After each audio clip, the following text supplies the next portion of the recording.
With its deep history and natural diversity in landscapes, flora, and fauna, Peru is a country of interest for both tourism and for ecological studies. Located on the western edge of South America, Peru borders the Pacific Ocean, with Ecuador and Colombia to the north, Chile to the south, and Bolivia and Brazil to the east. Geological factors play a large role in the climate and landscapes of Peru. The Humboldt Current, also known as the Peru Current, brings cold, low salinity waters north along the Peruvian coastline.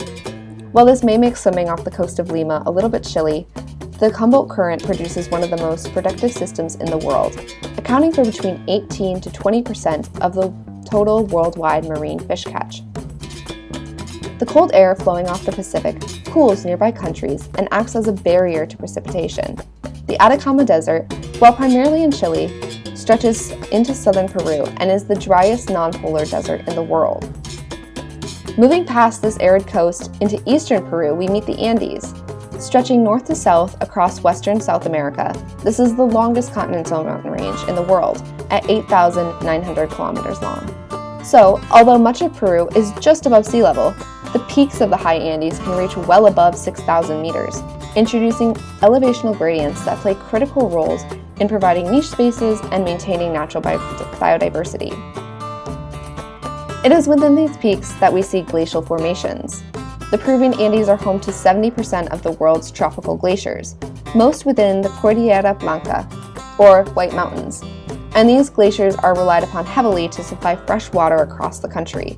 This includes Tolima, which, although it comprises of 60% of Peru's population, it only holds 2% of the country's fresh water supply. Glacially sourced water is also used extensively in agriculture and allows for successful crop cultivation in areas that typically do not see that much rainfall. In fact, hundreds of millions of dollars have been invested into desert irrigation, with initiatives such as the Chavamanchic Irrigation Project starting in the 1960s. It was only shortly after the start of this project, however, that scientists began noticing and tracking glacial retreats, linking shrinking glaciers to a warming climate. Studies have found that areas within the Cordillera Blanca have been warming at a rate of 0.1 degree Celsius per decade, with a prediction that glaciers below 5,400 meters will disappear entirely within a few decades. Already, glaciers within the region are believed to have shrunk 20 to 30% since the 1970s. This poses a major threat to the supply of fresh water across Peru, as well as furthering the risk of avalanches and flooding as glacial stability decreases. Irrigation and farming initiatives, such as the Chavamanchic project, are now facing diminished and often polluted water supply.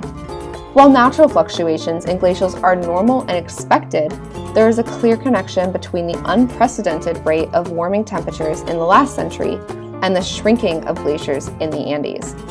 Therefore, taking action against climate change and preserving remaining glaciers is a key step in preserving fresh water sources in and around the Andes.